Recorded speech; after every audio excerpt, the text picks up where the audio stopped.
ከ12 ዓመትም ጀምሮ ደም የሚፈሳት ሴት ነበረች። ከብዙ ባለመድኃኒቶችም ብዙ ተሰቃየች። ገንዘቧንም ሁሉ ከስራ ባሰባት እንጂ ምንም አልተጠቀመችም። የኢየሱስንም ወሬ ሰምታ በስተኋላው በሰዎች መካከል መጥታ ልብሱን ዳሰሰች።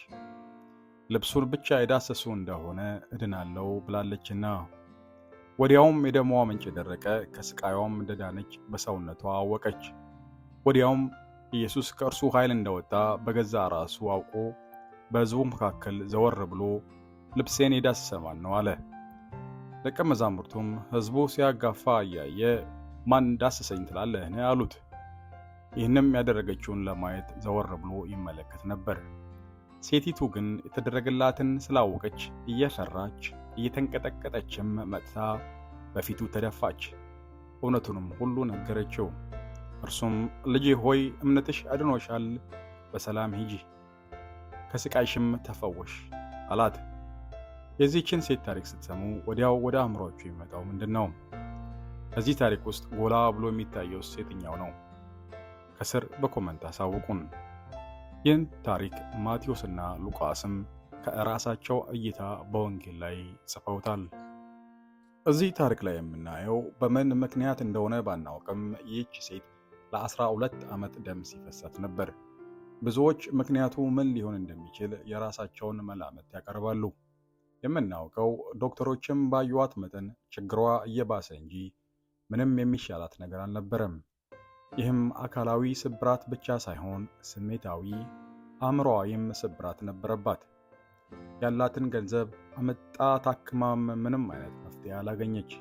በኦሪት ዘሌዋውያን የመንጻት ሕግ መሰረት ደም ስለሚፈሳት ስለተገለለች ወደ ቤተ መቅደስ አትሄድም ነበር። ከወዳጆቿ ከጓደኞቿም ጋር መሆን አትችልም ነበር። ኦሪት ዘሌዋውያን 15:19 ላይ ሴት ፈሳሽ ነገር ቢኖርባት በስጋዋም ያለው ፈሳሽ ነገር ደም ቢሆን በመርገሟ 7 ቀን ትቀመጣለች፣ የሚነካትም ሁሉ እስከ ማታ ድረስ ርኩስ ነው። ቁጥር 25 ላይ ሴትም ከመርገም ቀን ሌላ ደሟ ብዙ ቀን ቢፈስስ ወይም ደሟ ከመርገሟ ወራት የሚበልጥ ቢፈስ መርገሟ ወራት እንደሆነች እንዲሁ በፈሳሿ ርኩስነት ወራት ትሆናለች፣ ርኩስ ናት። ይህን ስትሆን ሰዎችም አትንኪን ሲሏት ምን ያክል ብቸኝነት እንደሚሰማት መገመት አይከብድም። አንዳንድ የመጽሐፍ ቅዱስ ተመራማሪዎች ይህች ሴት በሆነ ወቅት አግብታ እንደነበረ ይናገራሉ። ግን ከሁኔታዋ አንጻር ተፋታ የምትኖር አድርገው ያቀርባሉ። ከዚህ ታሪክ ለየት ያለው ክስተት ስለ ኢየሱስ በሰማች ጊዜ ደንገጥ ብላ እሱን መፈለግ ጀመረች። የማርቆስ ወንጌል ምዕራፍ 5 ቁጥር 27 ላይ የኢየሱስንም ወሬ ሰምታ በስተኋላው በሰዎች መካከል መጥታ ልብሱን ዳሰሰች ይላል። ያላትም ብቸኛ ተስፋ ይሄ ብቻ ነበርና ስለ ኢየሱስ አዳኝነት በሰማችም ጊዜ እሱን መከተልን መረጠች። ሌላም ለየት የሚያደርገው እምነቷ ነው። በኢየሱስ የማዳን ኃይል እምነት ነበራት። በእንደዚህ አይነት ሁኔታ በመጽሐፍ ቅዱስ ውስጥ የተፈወሰ ሰው የለም። አንዳንዶች እሷም የኢየሱስን ጨርቅ ብቻ በመንካት እፈወሳለሁ ማለቷ በቀድሞ ሕይወቷ አጉል እምነት እንደምትከተል ያሳያል ይላሉ። ይህች ሴት የኢየሱስ ጨርቅ እንደነካች ቀናት ወይ ጊዜያት ሳይወስድ ወዲያውኑ ዳነች። ቁጥር 29 ላይ ወዲያውም የደሟ ምንጭ ደረቀ፣ ከስቃዩም እንደዳነች በሰውነቷ አወቀች። እንግዲህ ወዲያ መከራ አይኖርም፣ ስቃይም አይኖርም። ለቅጽበት የዳነችበትን ክስተት ስናይ ከዚህ በኋላ ከምትወዳቸው ሰዎች አጠገብ መሆን ትችላለች። የፈለገችውን ነገር ማድረግ ትችላለች። ኢየሱስም ከእርሱ ኃይል እንደወጣ ባወቀ ጊዜ፣ ይህም ለመጀመሪያ ጊዜ በመጽሐፍ ቅዱስ ውስጥ ሲጠቀስ የመጽሐፍ ቅዱስ ሊቃውንት ይህ ማን ማለት እንደሆነ አያውቁም። ኃይል ከእርሱ ወጣ ብቻ ብለው ይተረጉሙታል። ብዙዎችን ሲፈውስ ኃይል ከእርሱ ወጣ የሚል የለም። ሌላው ይህች ሴት ያደረገችው በሚስጥር ነበር። ለምንስ በሚስጥር ማድረግን መረጠች? ሁኔታዋ የሚታወቅ ሆኖ ሳለ ሚስጥር ማድረጓ ስለምን ነበር? ምናልባትም አፍራ ስለነበር ይሆናል።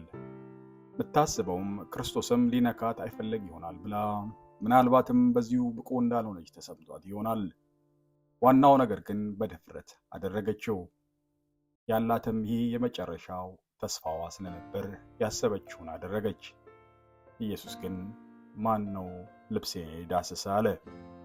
ሁሉን ስለሚያውቅ ኢየሱስም ማን እንደነካው ያውቅ ነበርና፣ ግን ማን እንደሆነች ሁሉም እንዲያውቅ ስለፈለገ፣ ደቀ መዛሙርቱ ግን በአጠገባችን ብዙ ሰዎች አሉና ብዙ ሰዎች እየነኩ ሳለ እንዴት እናውቃለን አሉት። እሷ የኢየሱስን ልብስ መንካቷ ሳይሆን ያዳናት እምነት ነበርና።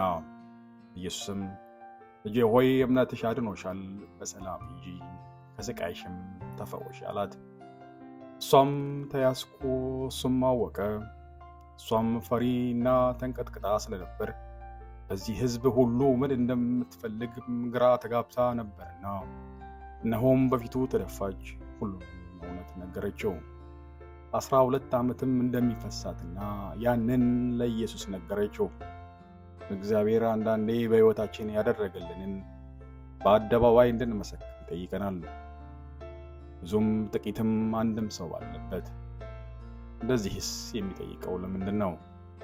ክብርና ምስጋና የሚገባው ለእርሱ ብቻ መሆኑንና ሰዎችም የእሱን ኃይለኛ ሥራ እንዲያውቁ እሱም ምን ያክል እንደሚወደንና እንደሚያስብልን ያሳያል። ይህም ታሪክ የሚያሳየው ጌታ ለዚች ለተገለለችና ንጹሕ ላልሆነች ሴት ያለውን ርኅራኄ፣ ደግነትና ፍቅርን ያሳያል። እግዚአብሔር በሕይወትሽ እየሰራ መሆኑን ታያለሽን? በዚሁ ታሪክ ውስጥም እንዳለችው ሕይወትሽን በአደባባይ ለመግለጽ ድፍረቱ አለሽን? እግዚአብሔር ከሰው ጋር ባለን ግንኙነት ግልጽ እንድንሆንና እንድንመሰክር ይፈልጋል። ምክንያቱም እግዚአብሔር ኃጢአታችንን ለሌሎች እንድንናዘዝ ይፈልጋል። የሌሎችን ሸክም እንድንሸከም ይፈልጋል። ያለሽን ፍርሃትና ብቸኝነት ለጌታ እንድትነግሪው ይፈልጋል። ያለሽበትን የምታልፊበትን ነገር ሁሉ እሱ ያውቃል። ወደ እግዚአብሔር ቅረቡ፣ ወደ እናንተም ይቀርባል። እናንተ ኃጢአተኞች እጆቻችሁን አንጹ፣ ሁለት ሐሳብም ያላችሁ እናንተ ልባችሁን አጥሩ ይላልና። አሜን። በዛሬ የመረጥነው የመጽሐፍ ቅዱስ ታሪክ ይህ ነው። በሌላ ጊዜ ሌላ የመጽሐፍ ቅዱስ ታሪክ እስክናቀርብ መልካሙን ሁሉ እንመኝላችኋለን።